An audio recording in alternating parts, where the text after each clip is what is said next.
Okay. So that they've already sent through quite a few questions already. So can we start with new stuff?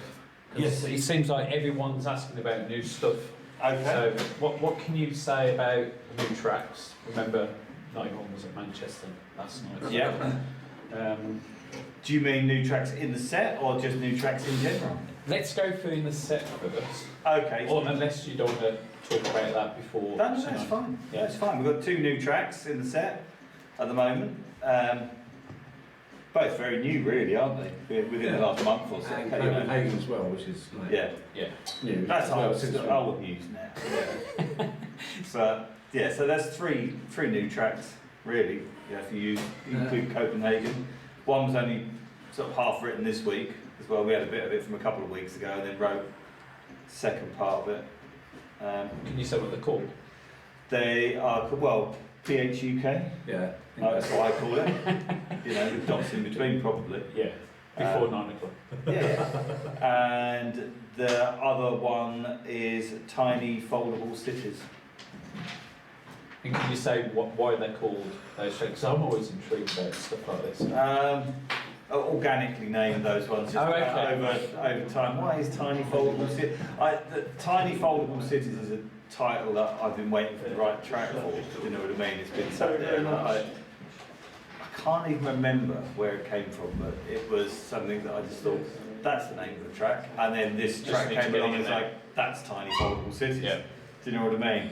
I don't know what it conjures up for me. It's almost, it's sort of, sometimes it's a bit sci-fi and sometimes I feel it's a bit like kind of the kind of cities that homeless people make out of cardboard as well. Yeah. Do you know what I mean? They are like tiny foldable Plenty cities. of that in Manchester, wasn't there? In the centre of Manchester. Was there? I didn't Loads. get into the centre of town. Loads. My butler drove me Foldable through. cities. You know. Lots of them. Foldable cities. Yeah, absolutely everywhere. Yeah. And No, I was thinking Waterloo. I always think, the that time. cardboard city. Yeah. And PHUK. Yeah. Well, it's PH. It should be PH. Is it meant to be PH UK? Well, you know, there's some T-shirts there somewhere along the line. Yeah. Do it right for French It Connection. should be like, So those are, well, you've got 3 tracks which haven't been on an album. That will they be on the new album with Copenhagen? So 2 tracks plus Copenhagen. yeah. I would say so. That's the One for that's sure. the plan. Little tiny fold. No, I call it. What do I call it? Tiny inflatable cities. That's the B side. So this one, I would say definitely it's one of that one is fuck. PHUK is still in It's in- working It's a work in progress. That's I why wanted to try it. That's why we're playing it sort of Yeah. old school, you know, sort of like let's just try. We don't know, Yeah. and because you're in that situation, you know, we're chucking it all in and just seeing it. Oh, it went down quite well last night. Did.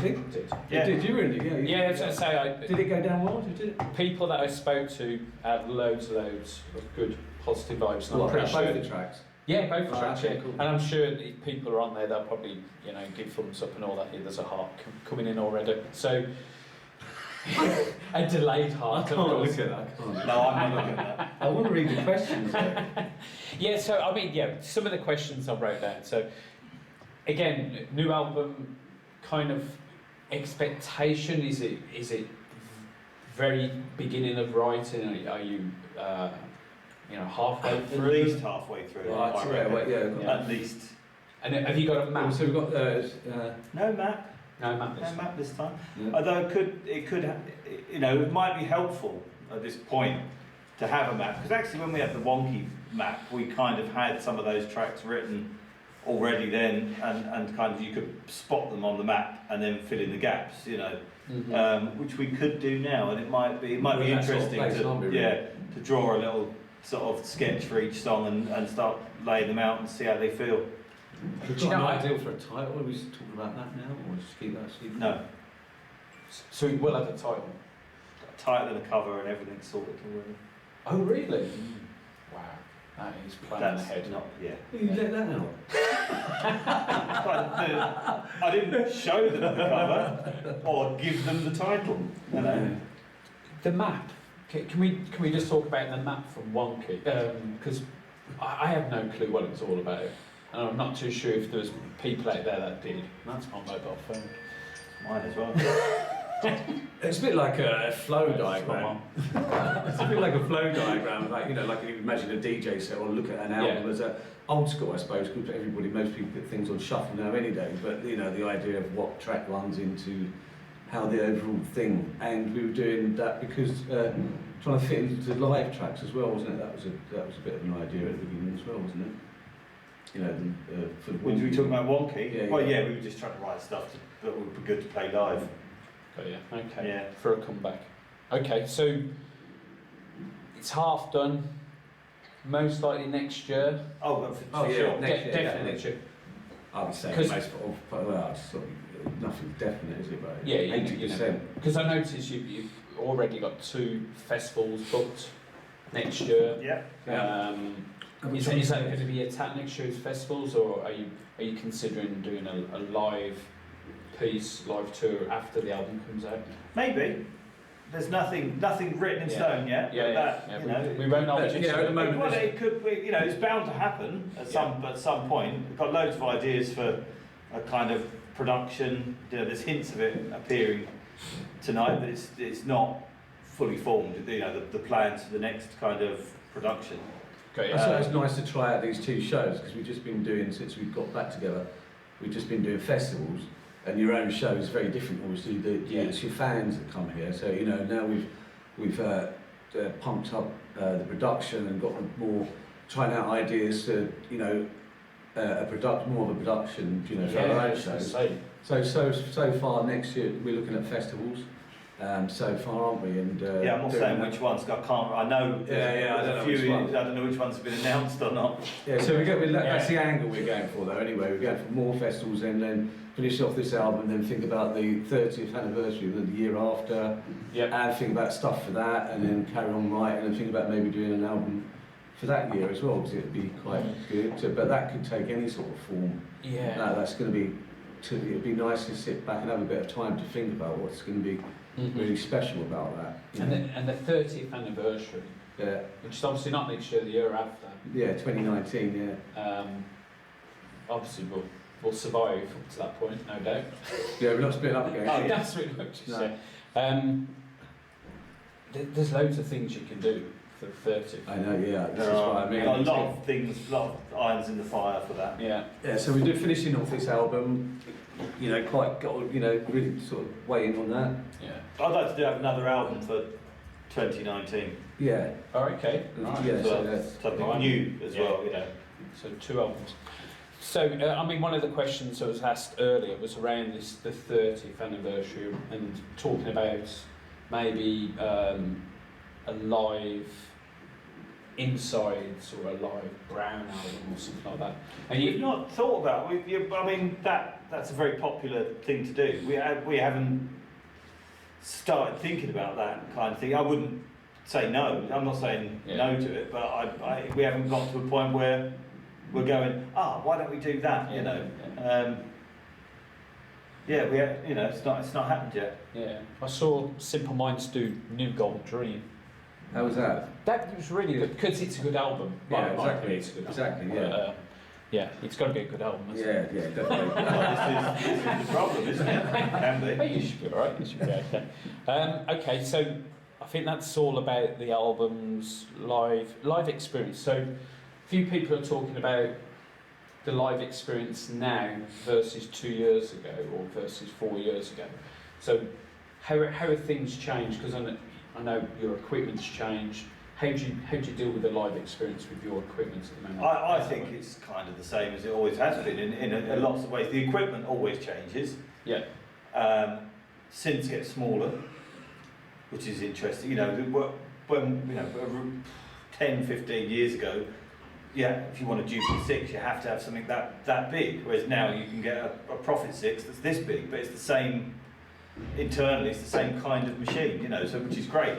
There's so many people that are making really good quality analog synths that are small now, whereas they weren't. We don't have to take sort of these big sort of vintage blunderbusses around that keep going out of tune, which is fun, keeps you on your toes. But at the same time, we've got these great things like the sort of Bass Station 2 and that kind of thing, which sounds fantastic. It's tiny, but and of course you could just put a laptop there and not be as interactive and Is that right? Is that could you do a live set from a laptop and be less of an interactive live band? You could. I mean, we replaced our MMT8s with a laptop, but I don't look at it. That's kind of kept over there. I have 2 iPads running Lima software for punching things in the net. So it's effectively custom built MMT8s that don't run out of memory and don't crash, which is good. Oh yeah, we talked about that yesterday, didn't we? About rebooting iPads and stuff like that. No, none of that. I mean, MMT8s used to break all the time, you know. In theory, you could do it from a laptop and just use soft synths, but you know the rawness and the, you know, it's different when you break it out of the box. You know, it is, and that's good on here because we reduced things down to more like compact and bijou, so we could travel, you know, to other countries a lot easier and just, you know. Yeah. But most thing, we replaced the mixing desk. We used to carry a big mixing desk, which is, you know, which again is reduced onto controllers, and the computer acts as it's the mixer. Yeah. And we control that there. So we've got the live mixing, we've got the effects and stuff. We used to have the mixing desk on controllers now. And yeah, we brought the Jupiter and the Matrix this time for our shows. These because you know, we can breaking it out. Yeah, but to keep the sort of quality of sound, the front of house engineer always specs an analog desk rather than a digital one, and he gets all our channels. We're controlling the dynamics of the track, but we've got that on stage for the volume and the effects. But he's got the sonic ability to, you know, tweak the bass and fine tune the EQ from the front for the room, which is great. It's a really good sort of workaround for losing a desk on stage. And have you got a new sound crew? Because obviously back in the day there was Mickey Man, and then we've got a bit of a dream team at the moment. Yeah, Ricky Ricketts. So the Mickey Man. He is like a Mickey Man, right? He is. I've been trying to get him for ages. Is that one of the prerequisites? You've got to have the two initials the same. Yeah, you've got to be quirky. That's definitely. No, but he's got an ear like Mickey Man. So if, you know, over the years, you just like, you can just hear and know and get on with it. And he's such a lovely guy as well. So we've got him as this time, which is great. Been trying to get him for ages. And the lighting, Like still Johnny Gaskill, yeah. So we're trying out this new production, like I was saying, or a progression of an idea, you know, sort of bit of optical lose and sort of stuff. I don't know. We're developing a thing for that's, you know, and it's sort of, yesterday was the first time we tried it, and it really worked. It was powerful. Yeah, it really worked. Yeah, such a difference. Such a difference. Yeah, and you know, some moments it looked like we were floating. Do you know what I mean? Yeah. That's it. You know, I want to get into more of that, films and footage and stuff. That's, you know. Yeah, you've only got to look at all the photos that were posted last night. Yeah. The gig, they were so different, and the imagery and it's really coming together. Yeah, it's really, really good. Okay, so I'm just going to have a look, see if there's some questions. So you probably won't be able to answer the Blue Dot one. They're asking if you're due to play Blue Dot again at all. No. Doesn't mean they might not ask us, but we're not at the moment. So obviously you know Sid. Me and Sid always gone about the very, very old tunes like High Rise. Is an opportunity to actually go back to the very old Green album and put that out as some of the tracks from the Green album on the live set, like Fahrenheit. Maybe, you never know. It could happen. You know.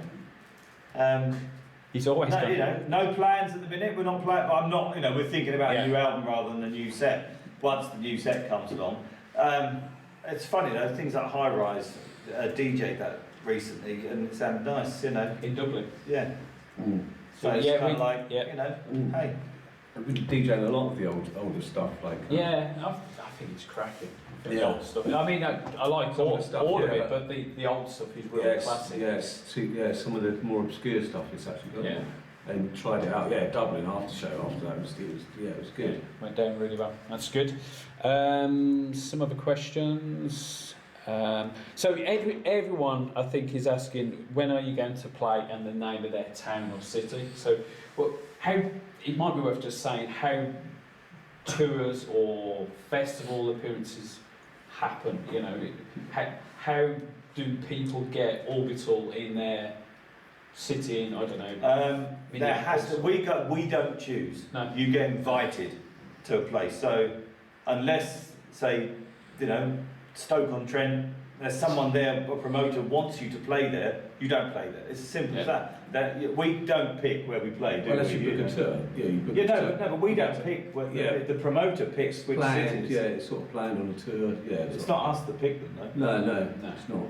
And I think that's the main thing. If people want you guys to play their local festival, they've got to get in touch with their promoters and that's it. Encourage them to bring them over. Yeah. Rather than shout. Yeah. I mean, I'll play anywhere. I don't care. You play Birmingham. I'll play exactly. Yeah, and that's anyway. I'll play everywhere. Okay, so let me just check on the questions. Maidstone. To see. We did play Maidstone once. Someone early on college. Early on. Someone mentioned St Ives. Oh, I'd love to play there. But I think they said they saw you in St Ives in 1995. We did play down. And I wrote that down because I thought. We did play St Ives. We played St Austell. In around 95. Yeah. Okay, that's good. No, I wrote it. I thought I'd never heard that one. Not a million miles it's good. away. It isn't. So, which Orbital song are you most proud of from a production standpoint? No. Or two or three, so you don't have to choose one. I always like Out There Somewhere Part 2. Yeah. I think it sounds odd, but I like it. And I like it because it sounds odd. I like them as a 1 and 2 together.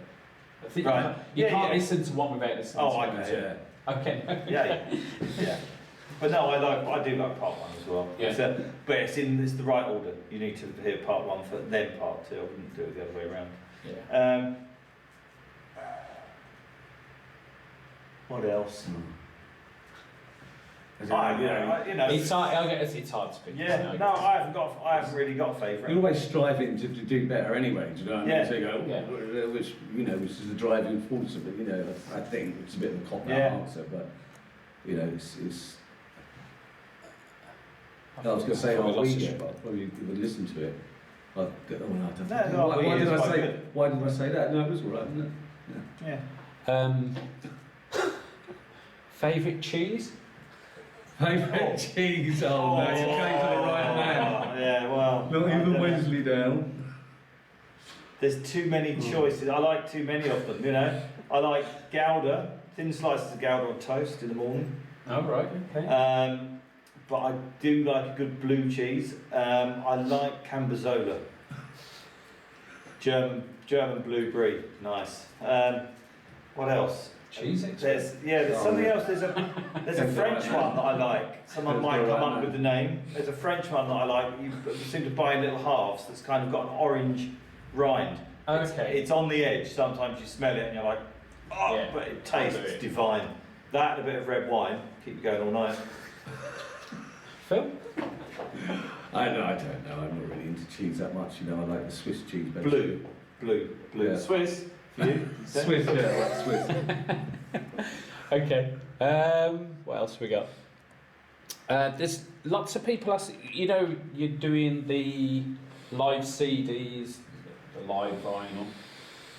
Questions come round about how about live videos to be released as a merchandise collector's. I haven't got anything planned for that. Okay. Okay. Favourite synth? Dancing girls have arrived. Favourite synth? Yeah. Favourite synth? That changes daily. Mine's, I like a 101 Roland. Let's say 101 is sort of my favourite classic. The Oberheim expander keeps coming into my head. Don't use it all the time, but every time I do use it, I go, oh, that's nice. We should have even more. Okay. Let me just check a few others.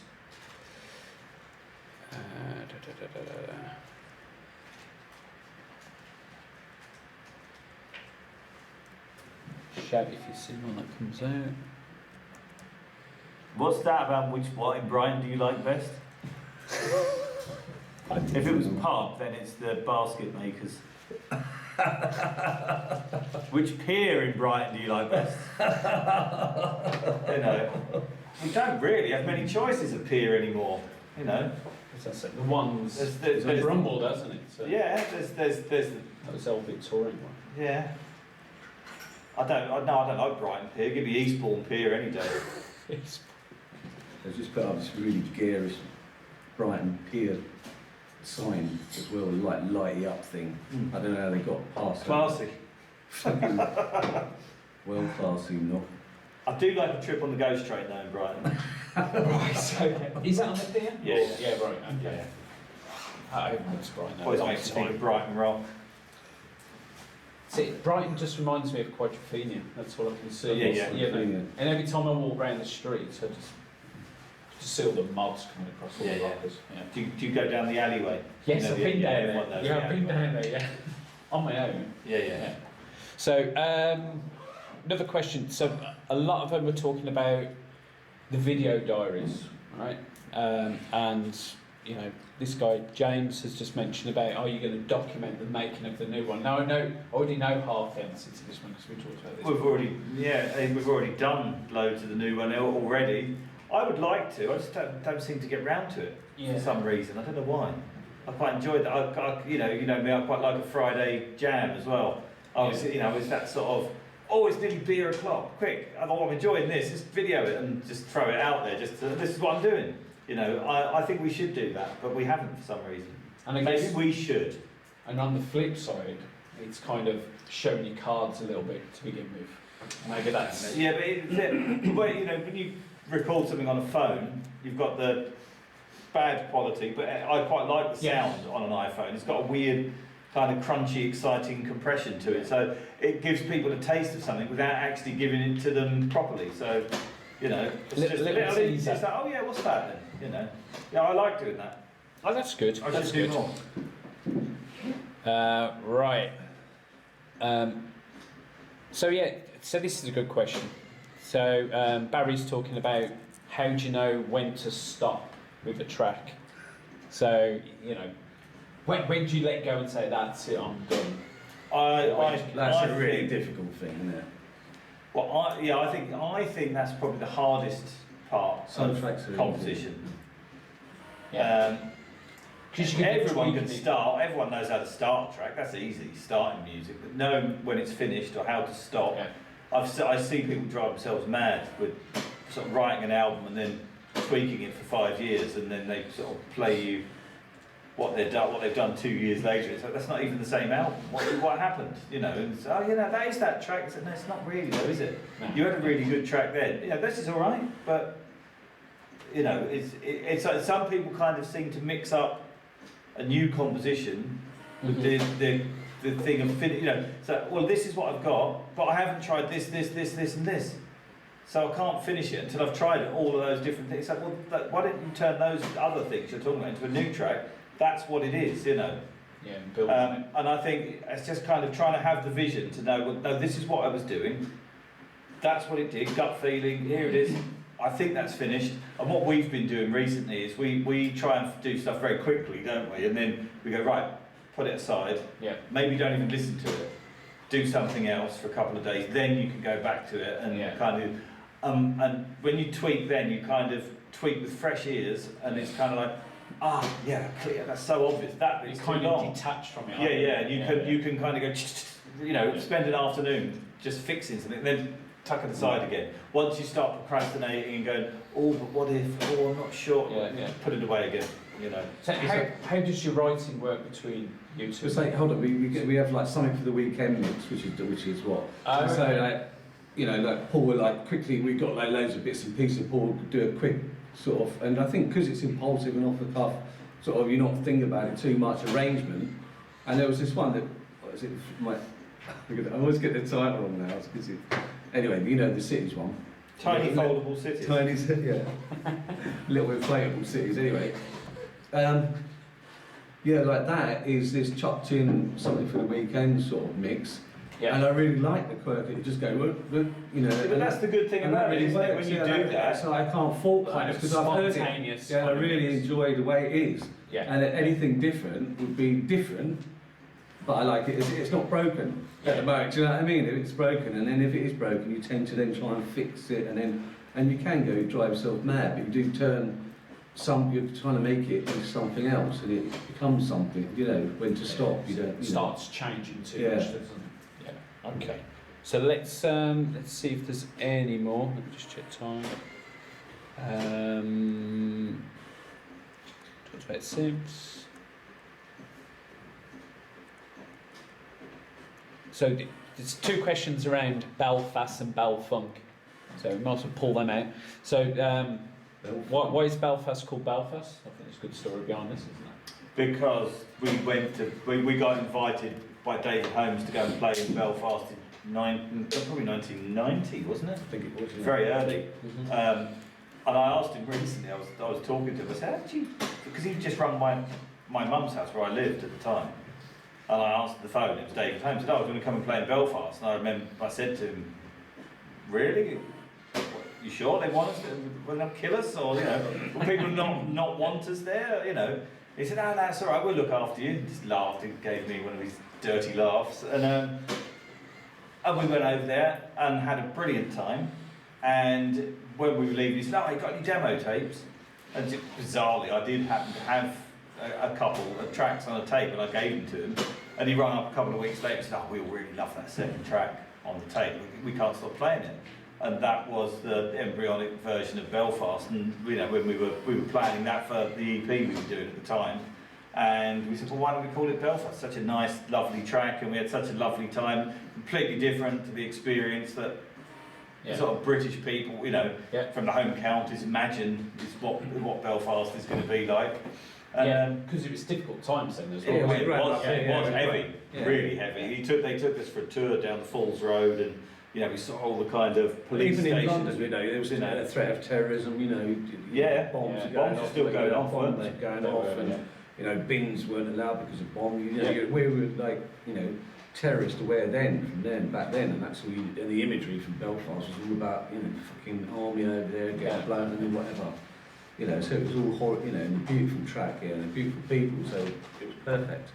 You know. Can you talk about the sample in there? Because I know there was a bit of... Yeah, then I was like, I was making up a birthing tape with that, and I put the record on. It was in the same, you know, room, and yeah, I was just listening, monitoring it on the headphones, and Paul was jamming with the Belfast, and it just fit perfectly. It was like, what? Yeah, that's... You know, it's just made. It was just we weren't looking for it, were we? No, not at all. Just like boom, one of those moments. It was just like, that's amazing. The stars were and aligned. Beloved sampled it as well. Yeah, they did it at the same time, and then we thought, did we know about that? I'm not sure. Yeah. That's why we wouldn't have thought of doing it. You know, it's like it was at that time it was their thing. They sampled it, and I wouldn't have thought of doing it. Yeah. You know, it's only because it fit so well. It's like, sod it. Was that a authorised sample, or was it? In the end, No, it wasn't. No, it wasn't. When the wasn't. Beloved got caught, they dubbed us in. I don't know. No, I don't know whether I don't know whether that's it true, became but official. No, it did. It became. It did after Yeah. that. I think the Beloved got Yeah. taken. I don't know. Something happened. Yeah, probably got their hands slapped. Yeah. Yeah, that's good. And the second part about Belfast is, do you like Belfunk by Sasha? Have you heard of Belfunk? It's a new thing. No, this is old. This is an old. Oh, the old thing. Yeah, the old mix by. Of course. Is that the remix that we did with him all those years? Oh, okay. Yeah. I don't remember it being called Belfunk. No, I don't. That's why I put his know. faces. I think didn't Sasha release it as Belfunk, or did he play it out live and call it Belfunk? Maybe he didn't. I don't know. Midnight, not Belfast. Yeah, no, I don't think. I don't think I've heard no recollection of this. I'm sure someone will tell us all about it in a few minutes. Let's finish it. We'll see from there. Okay, we've probably got time for just one more, if that's all right. Yeah. Just one more. That's a great track by this band, Long Range. Just one more. Yeah, that's good. Yeah, I like the track Wonky. Self-promotion, here we go. So this is probably a good question to end on. So, Yeah. You did a remix, didn't you? Remember that? Yeah. He's coming back now. Wonderfish is asking, what would your advice be for electronic artists going on tour for the first time? Or in general? Keep it manageable, don't take too much equipment. I mean, we had no choice back in the day, but I know, you know, when we first used to travel about, just a small mixer, a box full of everything else, and a keyboard, wasn't it? Yeah, Renault 6. Yeah. Renaults. Yeah, but, you know, make sure you can afford to travel with it. Enjoy yourself. Enjoy yourself, yeah. And Keep it real. Probably don't take it seriously. yeah, don't take it too seriously. Make, you know, have a laugh, jam. Make sure you've got something to jam with that you can really sort of play around and have fun with it, and be flexible. You know, Yeah. that's what I would say. Allow for mistakes. Yeah, That's what I'm going to stick to. Some mistakes are good though. Yeah, aren't they? exactly. They can be Yeah. good mistakes. I guess that, you know, when you was doing Mega Dark, Oscillate and things like that, it was totally different. And that's probably when you was driving around in cars. Oh, yeah. So. But with this this new track though, that's what we're saying. You know, we don't really know. We don't even know. We're a bit unsure whether we like it or not. So we go, let's put it out there. Or what you think? Yeah. You know, sometimes you like it, sometimes. So I could So test wait a that. minute. So let's put it out there and see how you feel when you're playing it, and you know what I mean. And no, I love it. In And fact, for- we yeah. were writing it on, you know, towards the end of last week, and then thought, hang on, when did we? No, on Tuesday. So rewriting stuff and editing stuff on Tuesday. I had an idea. I thought, well, let's get rid of this boring bit. Let's do something more aggressive. Threw that in on Tuesday. I said, come on, let's play it. Let's just do it. Let's play it live. Let's see if it works. I love that. That's proper old school. It's like, you know, I remember playing at Evil Eddie Richards Club. fall in Milton flat on your Keynes. face, but you know that's It doesn't matter, though, does it?